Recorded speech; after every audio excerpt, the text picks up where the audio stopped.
প্রিয় দেবিদ্বারবাসী, আমরা ইনসাফপূর্ণ একটা সমাজ প্রতিষ্ঠা করব।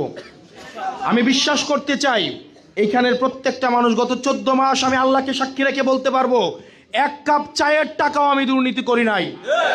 সারা বাংলাদেশকে সাক্ষী রেখে বলতে পারবো, একজন এসে আমার সামনে বলতে পারবে না কারো পকেট থেকে, কারো কোনো ব্যক্তি থেকে এক কাপ চায়ের টাকাও আমি দুর্নীতি করেছি। এইখানে যতগুলো মানুষ আসে আমি বিশ্বাস করি তারা বৈষয়িক স্বার্থের ঊর্ধ্বে। আমাদের সবার একটাই লক্ষ্য, আমরা একটা সুখী সমৃদ্ধ এবং ইনসাফপূর্ণ দেবিদ্বার করব। আমরা দেবিদ্বারকে আর কোনো চাঁদাবাজের হাতে তুলে দিব না, কোনো টেন্ডারবাজের হাতে তুলে দিব না। যারা দেবিদ্বারকে একটা মানি মেশিন মনে করে তাদের হাতে আমরা দেবিদ্বার আর উঠাই দিব না।